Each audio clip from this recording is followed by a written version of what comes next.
Hi everyone, welcome back to my channel cook eat and repeat. ఈరోజు నేను చూపించబోయే recipe వచ్చేసరికి జొన్న లడ్డూలండి. ఇవి చాలా healthy and tasty also. First అయితే ఒక క్లీన్ అండ్ డ్రై ప్యాన్ పెట్టుకొని దానిలో మనం ఈ జొన్నలు అనేవి బ్యాచెస్ వైజ్ ఫ్రై చేసుకోవాలండి. ఒకేసారి అన్ని జొన్నలు వేయిస్తే ఏమవుతుందంటే అవి అంత ఈజీగా పాప్ అవ్వవు, అడుగు కూడా మాడిపోతాయండి.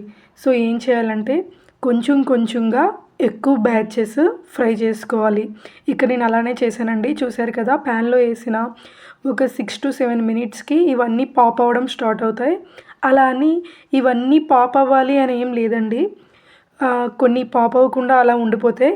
బట్ అన్నీ ఈవెన్గా రోస్ట్ అయితే చాలు. అలా ఈవెన్గా రోస్ట్ అయ్యేటట్టు మనం చూసుకోవాలి. కొన్ని కొన్ని బాగా పాప్ అవుతాయి, కొన్ని కొన్ని అవ్వవు. అలా అని అన్నీ పాప్ అవ్వాలేమో అని ఉంచితే అవన్నీ మాడిపోతాయండి. సో ఈవెన్గా అంతా ఫ్రై అయ్యేటట్టు సిమ్మర్లో పెట్టుకొని మనం ఈ ప్రాసెస్ అంతా చేసుకోవాలి. తర్వాత ఇవి మనం మిక్సీ పట్టుకునేటప్పుడు కూడా బ్యాచెస్ వైజ్ మిక్సీ పట్టుకోవాలి. ఎందుకంటే ఇవన్నీ ఒకేసారి పడితే మిక్సీ హీట్ ఎక్కిపోయిద్ది. సో అలా కాకుండా బ్యాచెస్ వైజ్ కొంచెం కొంచెంగా పెట్టుకోవాలి. అలా అన్నీ ఒకేసారి మిక్సీ పట్టినప్పుడు ఏమవుతుందంటే కొంత కొంత నలిగి కొంత కొంత నలగకుండా అలా ఉండిపోతుందండి. సో ఇలా మిక్సీ పట్టుకున్న పౌడరు పక్కన పెట్టేసి బెల్లం తురుముకోవాలండి.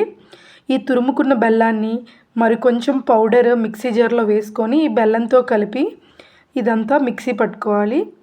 ఇదంతా మిక్సీ పట్టుకున్నాక మళ్ళీ తిరిగి ఆ మిక్సింగ్ ప్లేట్లో ఆ మిశ్రమాన్ని అంతా వేసేసుకొని నీట్గా ఇలా మనం చేత్తో ఇలా పట్టుకుంటే అవి ఇలా మొత్తం విచ్చుకోకూడదండి. అలా ఉంటే అది మనం ఉండలు చేసుకోవడానికి రెడీ అన్నట్టు. చూడండి, ఇక్కడ నేను చేసి చూపిస్తున్నాను. అలా ఇలా మొత్తం కలిపేసి చేత్తో ఇలా పట్టుకొని పిడికిలు బిగేస్తే అదంతా అలా ఉండిపోవాలండి. సో అలా చేసినాక మనము పక్కన గీ వేడి చేసుకోవాలండి. గీ వేడి చేసుకొని నీట్గా ఇందులో మరిగించేసి వేసుకోవాలి.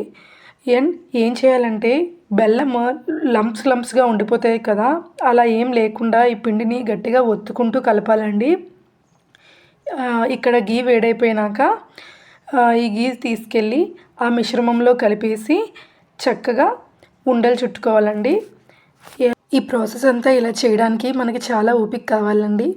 ఓపిక మీద ఇలా చుట్టుకుంటే మన పిల్లలకి ఎంతో ఇలా ఈ ప్రాసెస్ అంతా చేయాలంటే కొంచెం ఓపిక కావాలండి. ఓపిక మీద చేసుకుంటే మన పిల్లలకి చాలా హెల్దీ ఫుడ్ పెట్టామన్న సాటిస్ఫాక్షన్ మనకు ఉంటుంది.